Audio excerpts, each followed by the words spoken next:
This video was made possible through the support of my patrons.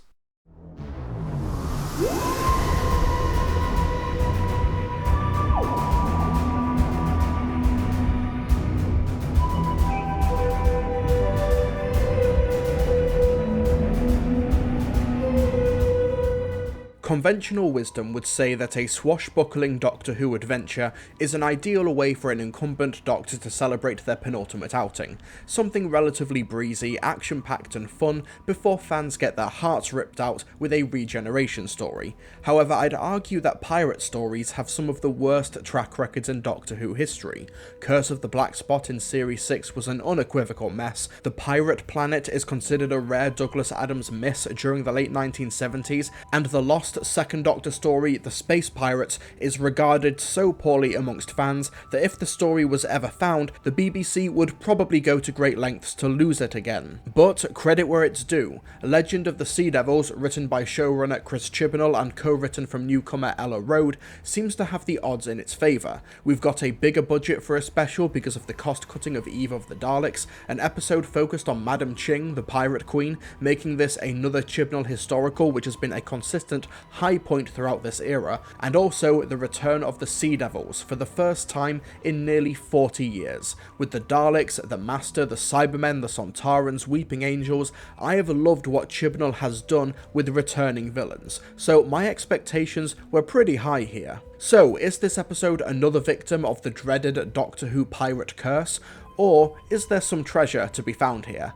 Let me back up. We find ourselves in 19th century China. Madam Ching, in order to pay a ransom to the Black Flag Fleet in exchange for her sons, is searching for the lost treasure of the Flor Delamar, which leads her to a cursed Sea Devil statue. She breaks it open, unwittingly unleashing leader Marcissus, who is rescued by the rest of his crew. Marcissus is searching for a keystone, which not only locked him away in the first place, but would also give the Sea Devils power over the Earth's magnetic poles, allowing them to flood the Earth and become the dominant species of the planet again. The Doctor, Yaz and Dan get swept up in the adventure, and it's up to them to discover the secret of the Flor Delamar, stop the Sea Devils, and figure out what role legendary sailor Ji-hun has to play in all of this. I don't think there's a better place to start here than from the beginning, because Legend of the Sea Devils makes a really bad first impression. The pre-credit sequence is fine, it's moody, we get some intrigue with Madam Ching putting the fear of God into these villagers,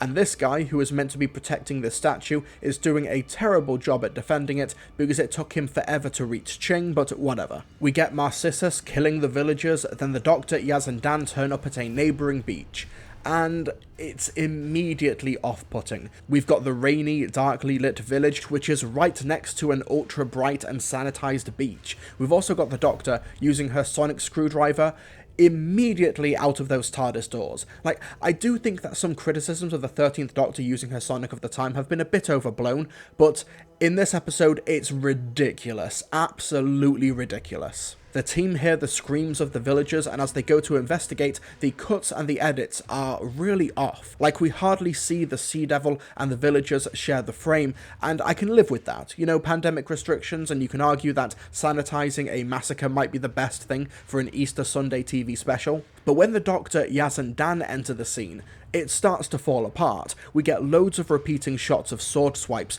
but they're not corresponding with the swipes the Doctor's reacting to. This introductory shot of Marcissus is repeated but mirrored when Marcissus asks who the Doctor is, and the Doctor responds in a shot where she's facing the wrong direction anyway. And then she cues Yaz and Dan to capture the creature in a net, despite having never set up a plan to begin with. The sound mixing is absolutely off, so the music is blaring over the dialogue, and to top it all off, while the floating Sea Devil ship turns up and looks pretty awesome, Marcissus jumping to it is embarrassing. Now, poor visual effects are rarely a result of untalented or lazy artists. I don't want anyone thinking that I'm taking snipes here. It's almost always due to a lack of time or resources or both, but Double Negative, who do the post-production for this series, I don't think they're putting that one on the show reel. The post-production house that brought us Dune, Blade Runner 2049, Tenet, and Avengers Endgame now brings you The worst part of this jump scene, apart from everything about it, is that Narcissus can teleport with the green mist, so the episode doesn't even need the jump. Basically, the whole thing feels hacked together in the edit. When Narcissus has gone and we see Ching and Yin-Ki, who's the son of the guardian of the statue, the Doctor, Yaz and Dan just enter the scene without an establishing or walk-in shot. Bam, you just cut and they're there. We never see Madam Ching leave the village, and all of a sudden she's on her pirate ship, and Dan and Yin-Ki are now observing her from the beach. It genuinely feels like the first act of Legend of the Sea Devils is missing a whole 5 or 10 minutes. The connective tissue, the establishing shots, basic scene geography, it's gone out the window here. Maybe it's time to have a word with Madam Ching. She didn't take much notice of you last time. Like, we never saw this happen. Now, say what you like about this era, and I read the comment section, I'm certain you will, but you can't really fault it that much in terms of its edits, its cuts, and its post-production. It's why this story felt so jarring compared to prior episodes, and when you realise that Legend of the Sea Devils at 47 minutes is one of the shortest stories of the 13th Doctor's era, the third shortest specifically, despite it being a holiday special episode, things start to make sense. Maybe this was meant to be an hour long, maybe some harsh cuts had to be made for a time slot, and we'll get some deleted scenes or an extended edition later on, but as of right now, this televised version, it's a mess. It's so hacked together that many areas of Scotland watching this episode on BBC One didn't even get a voice track when watching the episode live, just music and sound effects. There's obvious ADR. In this scene in the TARDIS, Yaz's lips are moving but she has no dialogue, characters aren't reacting to the CGI happening right in front of them, and the creator of the Sea Devils, Malcolm Hulke, his name is spelt incorrectly in the closing credits.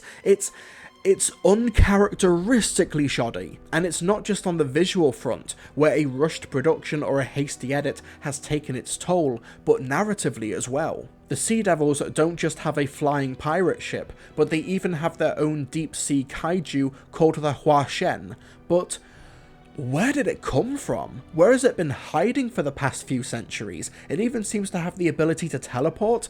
At first we see it kill a fisherman in this pretty cool set piece, and then the next time we see it, it's now under the seabed. It then takes the TARDIS, and I think it drops it off at the Sea Devil base for some reason, and then we next see it locate Madam Ching's ship on its hunt for the Keystone. Like, what on earth are like the logistical motives of its movements? And perhaps most importantly, where does it go at the end? Because it seems like it's still out there at the end of the episode. That's a massive loose thread. Actually, looking back on this episode whilst editing this review, the Hua Shen's movements just create more issues with the edit. So the creature takes the TARDIS away, then we see it attack Madam Ching's ship, and then after that scene, we see the Doctor and Yaz crawl out of the TARDIS, which has been taken to the Sea Devil base. It seems like these scenes have been placed out of order, or at the very least, the natural cause and effect structure of storytelling was neglected for the sake of pacing. Further compounding the issue is that if we take these edits linearly, then the Hua Shen already knows where the Keystone is before Narcissus and the Doctor even begin speaking, but Narcissus finds out 5 minutes later in the scene. I reckon that ship attack scene was meant to happen as a cutaway after the Doctor and Yaz arrive at the Sea Devil base, but before they're taken inside the Sea Devil ship. In fact, I reckon it was meant to be during this transition. Do you want to see the fate of those who attempt to resist my will? We learn that Madam Ching wants the Flor Delamar treasure to rescue her family, so she needs to locate Ji-Hun's ship from centuries ago. Ji-Hun has been kept alive by the Sea Devils for some reason, and he escapes with the Doctor. He introduces himself to Madam Ching, and then 5 minutes later, having hardly exchanged any dialogue with her in the interim, says this. Go and offload the treasure from my ship. If you get it now, that treasure can still do some good. Does Ji-hun even know about the ransom? I mean, he must do, right? Otherwise this interaction makes no sense and is unprovoked. But the audience never saw it, and the episode has never alluded to this knowledge prior. See, this is what I'm talking about when it comes to connective tissue. It means that conclusions like Madam Ching accepting responsibility for Yin Ki at the end, while kind of making sense, doesn't feel earned or motivated by actions in the episode itself. It also means that, with the exception of the scenes with the Doctor and Yaz, and that one scene where Madam Ching has strung up Dan and Yin Ki, there is shockingly little character work here. Like, no even attempts at pathos or character depth here. Arthur Lee has great presence as Ji-hun. I think he does a great job with the role, but there's really nothing here other than badass pirate captain. His sacrifice at the end comes out of nowhere. He says he's a man out of time now and his life has been stolen, but all he knows of the world in this episode are 2 different pirate ships. You're not even going to find out what's changed or even know what century you're currently in before giving your life away? Yin Ki honestly feels like he didn't even need to be here. Why couldn't the stone that Madam Ching takes from the statue in the opening scene just be the keystone that Narcissus is after? Why do you need this other guy? And that piece of statue she breaks off, literally the inciting incident of the story, it's never explained what it is. All Ching says is, "It contained information about treasure I was seeking." And that's all we get. Why bother with these extra steps if there's no attempt at elaboration? This is one of many reasons why I think the first act of this special is just missing entire scenes. But if it was changed so that Madam Ching could find the keystone in the statue, it would just streamline things so much more, though it does seem pretty contrived that the keystone is just a MacGuffin that does whatever the plot requires it to. Oh, it's able to turn things into statues, and it can also affect the Earth's geomagnetic poles. It can also shift the Earth's currents, and it's a bit too much. And while the Sea Devils using it to flood the Earth makes sense as a way for them to reclaim the Earth for themselves, you know what? Screw it, let's just talk about the Sea Devils here. So the Sea Devils are probably the last of the classic era Doctor Who creatures who made more than one appearance who were eligible for a revamp. Their return has been hotly anticipated by fans, but on reflection, the Sea Devils didn't really have much going for them. Now don't get me wrong, they're great designs, and there's some visually iconic moments from their appearance in 1972, but even in that story, they are just unambiguously a retread of the Silurians from 2 seasons prior. And they just end up getting superseded by the Master. They have shockingly little screen time in that 6-episode story, and even less character or personality. Then, when they returned in Warriors of the Deep over a decade later, they're just grunts and foot soldiers working for the Silurians. They don't even have control of the Merca. The Sea Devils are iconic, but iconography is all they really have, so it kind of makes sense that Legend of the Sea Devils just plops them here, gives them a pirate ship and little to no actual personality and a convoluted plot to reclaim Earth, but you know, maybe you could aim a bit higher than that? Maybe if the Sea Devils made a case for themselves to reclaim the planet other than, "It is our time," It is our right, and it is our time.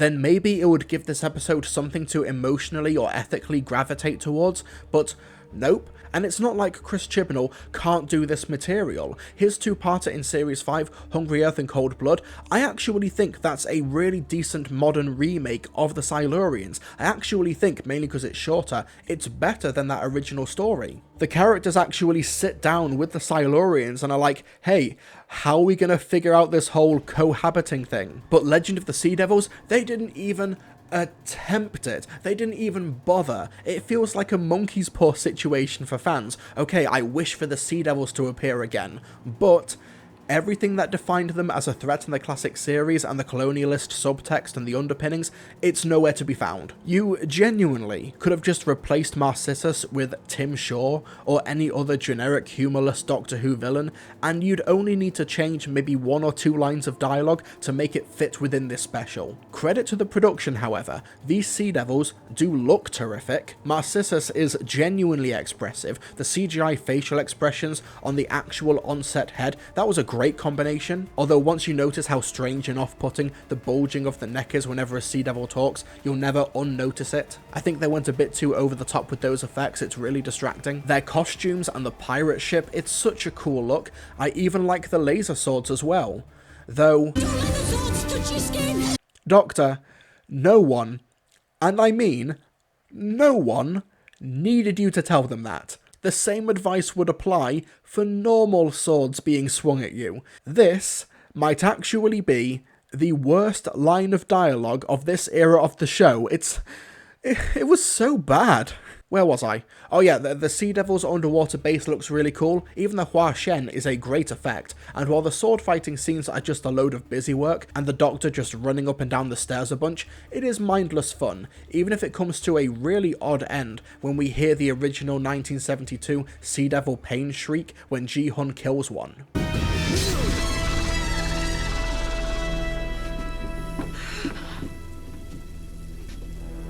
You didn't have to kill him!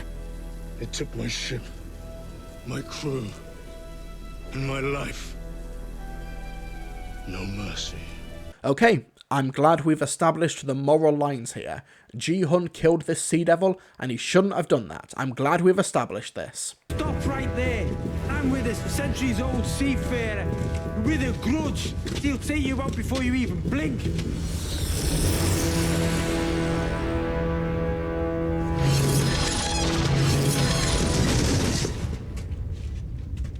Oh, so Dan killing what looks to be 6 Sea Devils in one sword swipe is absolutely fine. Like, those Sea Devils are dead, right? Like, it was an electric sword that hit them, and as we all know... Don't let the swords touch your skin! So Dan just killed them all. Those Sea Devils have passed on. They're no more. They've ceased to be. They've expired and gone to meet their maker. They're stiff, bereft of life. They rest in peace. If you hadn't nailed them to a perch to be pushing up the daisies, their metabolic processes are now history. They're off the twig. They've kicked the bucket. They've shuffled off this mortal coil, run down the curtain and joined the bleeding choir invisible. These are ex-Sea Devils. And to what end? For this joke? That's not even funny? Where did you learn to deal with your enemies like that? You should meet me, Mum. Dan Lewis, who the hell is your mum? Optimus Prime? And why set Ji-hun up as a fighter and a warrior if Dan, the plasterer from Liverpool, can just take them all down in one go? It belittles your own supporting character. So yeah, Dan kills the Sea Devils, meaning that Ji-hun can go and save the day at the end.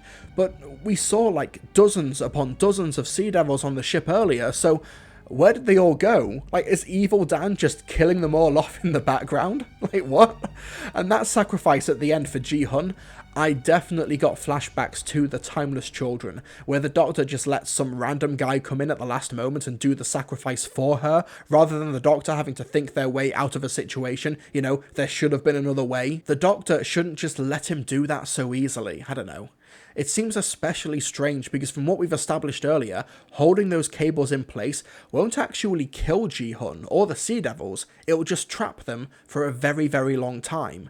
So maybe the Doctor could use her lifespan to take the sacrifice, maybe change the ending so she uses that time trapped under the ocean with the Sea Devils, having her last words with Yaz being a rejection of her, and then coming back centuries later regretting it. I don't know, it seems like the pieces were in place, and then we just got a cop-out ending instead. Now, it sounds like I think Legend of the Sea Devils has no merit to it, but that's not the case. There is some fun to it. Like, the swashbuckling, that's pretty cool. Dan in the pirate outfit with the hook was really funny. The Doctor's costume here was wonderful, and I love it whenever they deviate from her standard look. I thought that Crystal Yu's performance as Madam Ching was really strong. There was just nothing to the character on the page, outside of her wanting to get her sons back. There's some fun Doctor banter. I like the scene where the Doctor bluffs Narcissus into giving her information on their ship. I think the production team also did a terrific job with 19th century China. The ship decks, the costumes, weaponry. This episode's budget is up on screen, and massive props to the production team for filming this episode under pandemic restrictions.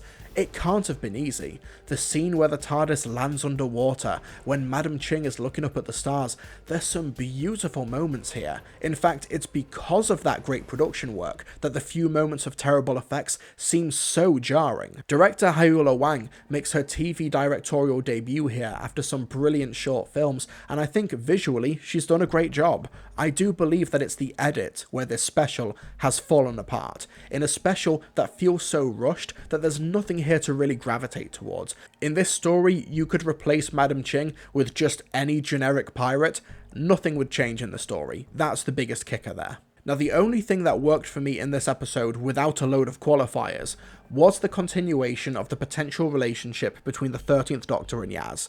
While I did find myself really happy to see Di pick up the phone and talk to Dan, especially how things ended in The Vanquishers, it was great to see the Doctor wrestle with whether or not she wants to take things further with Yaz. Keep in mind, in The Vanquishers, the Doctor was told that she was going to die soon, and that forces would amass against her, so she's afraid of anyone getting hurt should the worst happen. The scenes between Jodie and Mandip are fire, and they're performing and reacting to each other so well. There's real chemistry here.